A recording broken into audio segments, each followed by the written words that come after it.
Good afternoon, everyone. First and foremost, I of course want to thank Mote Marine Laboratory and Aquarium for hosting us this afternoon and for the work that you do every single day to protect and preserve our waters. And I'm pleased to be joined here today by Mayor Hagan Brody, and thank you for welcoming us to this beautiful Sarasota. We were all just out on the waterway, which always reminds us of why Florida is so special. The beautiful and unique natural resources we have here in the Sunshine State that people from all around the world travel to enjoy, to support our tourism and the fishing industries that keep our economy strong, that provide for both the livelihoods and, of course, for adventure. But what is also is clear that there are multiple water crises ongoing in our state, threatening all of this, from Piney Point to red tide, from blue-green algae to, unfortunately, manatee deaths. You know, we just had an opportunity to go out into this water that's normally crystal clear and beautiful. And unfortunately, it's dark and there's dead fish all over the waterways. But we know that we know how to fix this and we know how to get in front of this. And to make sure that these communities continue to thrive means that we all have to work together to make sure that this doesn't happen, and that we're cleaning up our waters, and it's each of our personal responsibilities to take positive action. Too often, our efforts to protect our environment get caught up in partisan politics, with people focusing on finger pointing, when what we need is everybody to be coming together. I came into office with a commitment to further clean water efforts in our state, and today I am here to announce what we have been working hard at the Department of Agriculture for the last 2.5 years, and are ready to roll out today. We are rewriting the rules when it comes to agriculture water policy in the state, taking landmark action to increase accountability, transparency, and of course, coordination. When I first came into office, Florida's Agriculture Best Management Practices, otherwise known as BMP's program, had not been updated in over a decade. I think we all can agree that a lot has changed since 2008. And our policy should reflect the times, utilizing the latest research, data, and technologies that are available. As part of our Clean Water Initiative, the Office of Agriculture Water Policy is revamping and reinventing its program to ensure high levels of effectiveness. This includes common sense changes like prioritizing high-value projects with our cost share program to get the greatest bang for the bucks of our farmers, as they are the greatest stewards of our land, and continue to employ more efficient nutrient and water usage practices. We're also focusing on supporting multifaceted practices, such as cover crops and no-till drills that additionally provide significant climate mitigation and carbon sequestration benefits. For the first time ever, the Florida Department of Agriculture is conducting in-person visits in cooperation with our agriculture stakeholders, rather than relying on voluntary self-reporting when it comes to compliance. For the first time ever, we will be taking action against those refusing to comply with state law to ensure that best management practices are being properly implemented. For the first time ever, we will be working with producers on corrective action plans and refer cases of non-compliance to the Florida Department of Environmental Protection for enforcement. And for the first time ever, the department is inspecting, collecting, and aggregating detailed records of the nutrients being applied by agriculture producers on the production landscape to increase accountability, transparency, and provides the data necessary to inform decisions based on strong science.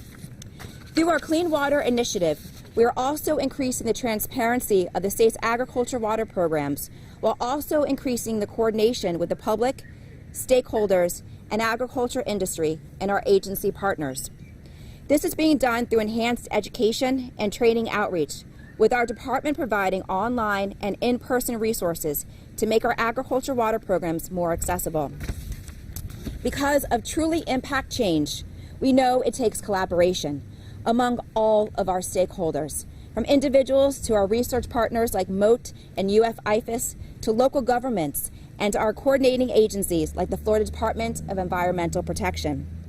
From starting at zero when I came into office to where we are here today making this announcement of the Office of Agriculture Water Policy Clean Water Initiative, we have come a long way. to make these landmark changes. And I want to thank my team for working for this for the past 2.5 years to get us to where we are today. But we know the work is not done. But I am proud to have our department stand up and take concrete action to promote clean water in our state when no other department has. I'd now like to turn it over to Mayor Brody to speak to the water challenges impacting his city. And thank you again, Mayor, for the work that you are done along with our partners like Moat Marine and others fighting for Florida's future. Thank you. Thank you. Thank you so much, Commissioner. It means a lot just for you to be here, shedding light on this tremendous challenge for our community. I also want to thank Moat Marine, obviously, for all the work that you do, not only for our community, but for the state, nation, and world. Our community is keenly aware of the impact that red tide has on our state and our city. It's saddening to see so much loss of marine life and damage to these habitats because of these algae blooms. As a coastal community, the impact to our quality of life is real, it's swift, and it's devastating. The economic impact is just as bad. We all remember and have high anxiety from the algae bloom just a few years ago. It was historic in size and nature and lasted for over a year. Business was affected, people lost their jobs, our tourism industry was devastated, and it took a whole season away from our local economy. We know that red tide is naturally occurring, but we also know that our byproducts, human byproducts, contribute to its severity. Also, as a coastal community, we have a heightened sense of responsibility and duty to ensure that water that makes its way into our bays and estuaries is as clean and nutrient-free as it can possibly be. That's why the city of Sarasota is investing millions of dollars to restore natural habitats and naturally filtering wetlands in our stormwater plan and on our public properties. I can tell you, between two projects, the Bobby Jones water quality improvements and renovation project and the New Bay Park project, we are instituting water quality improvements that will filter out over 1,000 pounds of nitrates and phosphates out of almost 2.6 billion gallons of water that flows through those properties from about 6,000 acres of watershed. I want to close by thanking Moat Marine for leading the way in our scientific understanding of these blooms and for your commitment to advancing evidence-based solutions. As Moat looks to the future in its plans to expand this facility, this research facility here in the city of Sarasota, I want to pledge our full support in helping you achieve your dreams and your goals for the betterment of our entire community. Thank you all. And before I close with questions, I'm going to be giving a COVID update. And these are our latest numbers that we have. 21,683 new daily COVID-19 cases was reported over the weekend, the highest point ever in the state of Florida. It is 21% of all cases nationwide. Long lines at testing sites as demand increases, so numbers are likely going to get worse that have been reported. 10,207 daily hospital admissions, the highest point ever in this COVID pandemic, was reported over the weekend. Miami-Dade and Broward are seeing also the highest level of admissions nationwide. 66 of 67 of our counties are listed as having high levels of community transmission. Glades County is listed as having substantial levels of community transmission. The CDC recommends fully vaccinated people wear masks in public indoor settings and substantial or high transmission areas, which unfortunately is the entire state of Florida. Last week, we also saw an increase in vaccine admissions from 334,000 doses from 288,000 the week before, with over 10 million Floridians now fully being vaccinated. And that is the hope, that more and more people are listening to this message and going out and getting vaccinated. However, it is 2:30 on Monday, and we still, as of today, as of right this second, do not have updated numbers from the weekend and from Monday. Governor, Department of Health, what are you waiting for? It is time, Governor, to issue an emergency order. The people of our state need this information. We should be going back to daily reporting. Can you imagine, we live in the state of Florida, that we know a hurricane is coming, and we know that we have to evacuate, but we don't know where the evacuation zones are. We don't know exactly the tracking of this hurricane. We don't know the strength or severity of it, that we are left completely in the dark. That is exactly what is happening right now, which is why daily I'm trying to give as much information to the public. We know how to beat this. We know how to get in front of this to slow down the spread. I am pleading with Floridians who have not gotten the vaccine, go out today, get the vaccine. If you know people that have not been vaccinated in your community, in your workforce, in your home, have those real conversations. We know the numbers are starting to tick up as well with our under 18 not only getting testing positive, but also ending up in our hospitals. We're hearing reports all over the state of Florida that hospital beds are packed and they're sending patients away that are in need of critical health care. We know how to get in front of this. Go get the vaccine. Make sure you're masking up indoors when you and socially distancing when you have the capability to do so. Go back to making sure you're cleaning your hands, and make this fun for your children. Put different cartoon characters on their masks. Go get their favorite Pokemon and have the real conversations with your kids about how important it is to be masking up. So again, I'm asking our governor to please declare a state of emergency so our state can stand up more testing and more vaccination sites using federal dollars. And again, our governor and the Florida Department of Health should be giving daily reporting numbers. It's 2:30 on Monday. We have nothing reported since Friday.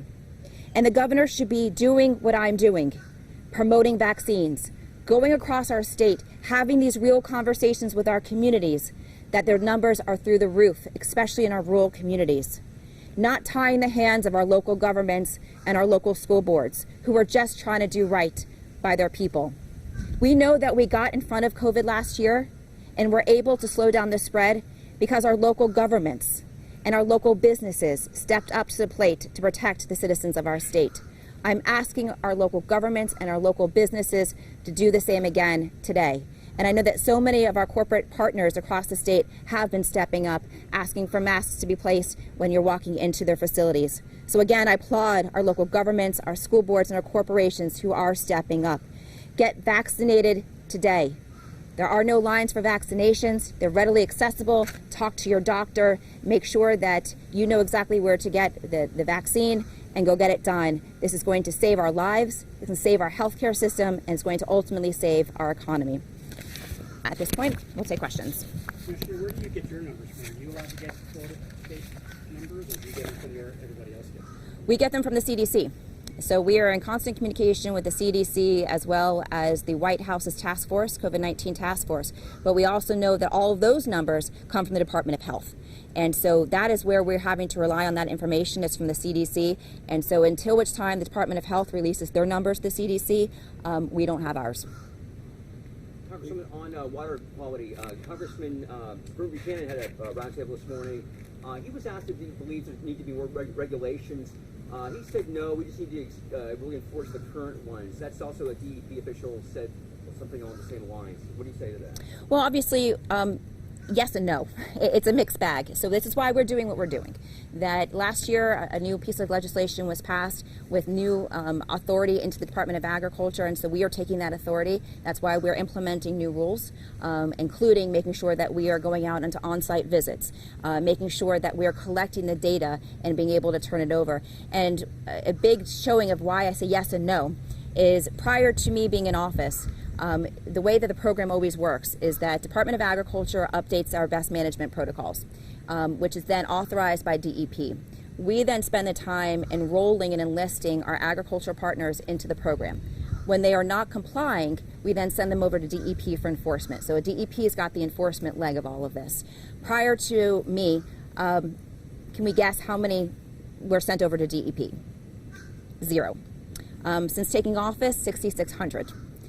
showing a huge difference in just a small period of time. But now it's on to DEP to start with the enforcement. So it's a mixed bag. So yes, we need to follow the rules that have obviously not been followed over the last decade, but also knowing that there are some loopholes that were in place that hopefully now with our new rules we're getting around. Commissioner, being on this boat tour today, how concerning is it to see what you've seen out there and smelling what you're smelling out there? It's heartbreaking. You know, it's heartbreaking because I was out here in 2018 as well and talked to so many of our local fisheries and fishermen and charters and hotel and restaurants, and knowing the impact on the local communities, as the mayor was saying, that these communities rely on this industry.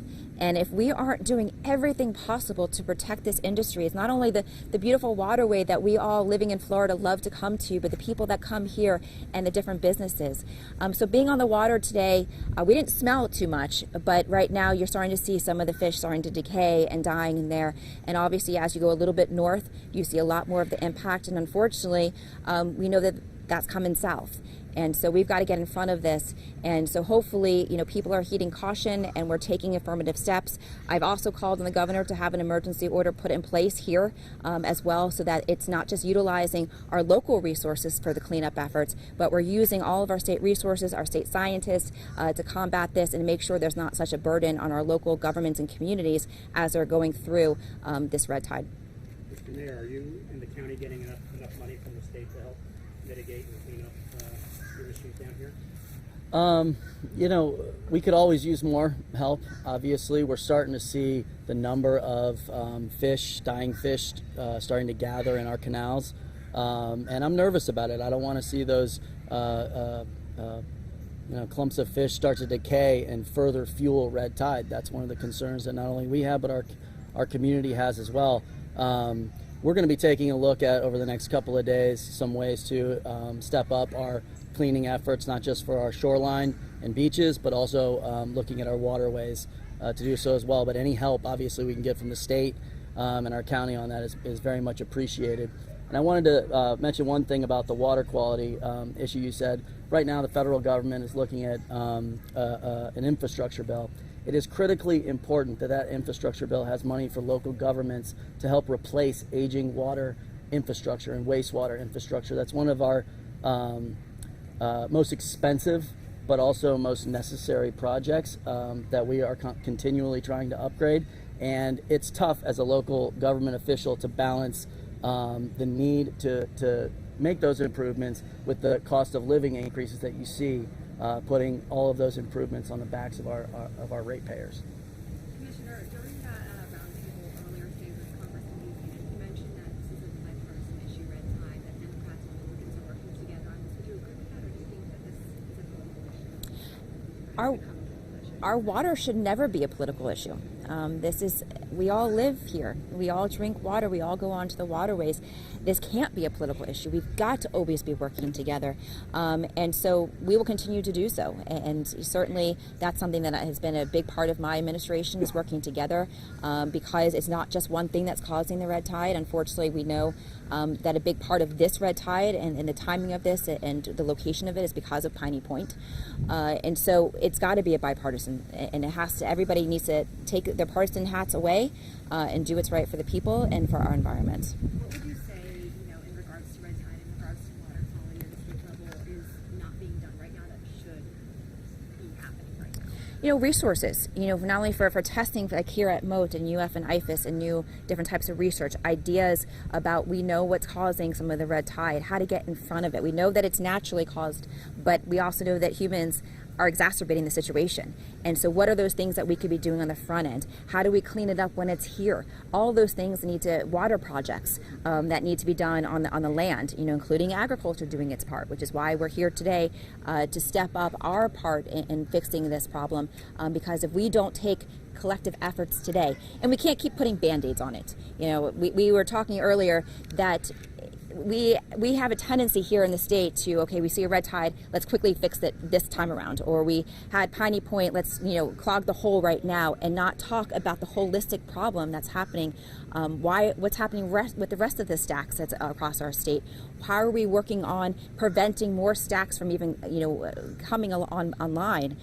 So we need to be having a more holistic approach, including Lake Okeechobee and what we're doing with the blue-green algae coming of Lake O. And so until we take a holistic, systematic approach to it, we're going to keep continuously throwing money after money into small problems and not spending and not looking at it from a holistic perspective.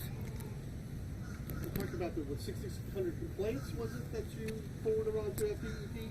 It's not complaints. What it is that when we find one of our agriculture producers that is not complying with our BMP program, either that they just haven't given us the information or that they are just not doing what they're supposed to, we then refer them over to Department of Environmental Protection for enforcement. And then what kind of follow-through do you have with that?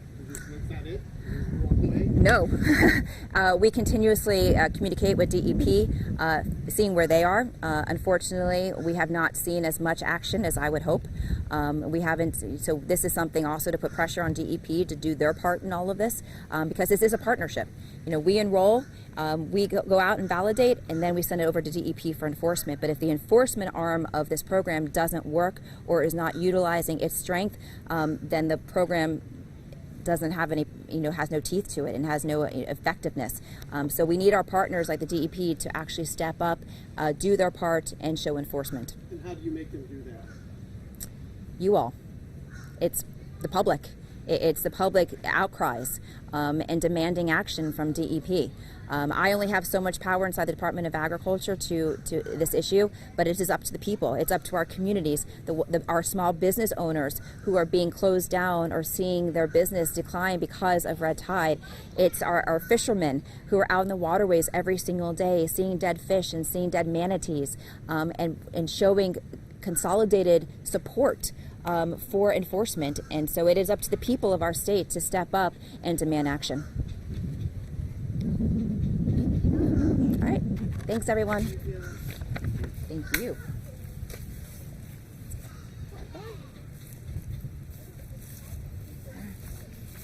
Now you gotta get your mics back. I was going to ask you a question. I didn't know if it was appropriate or not, but how would local control change if you were governor? In regards to Well, I mean, local control of life.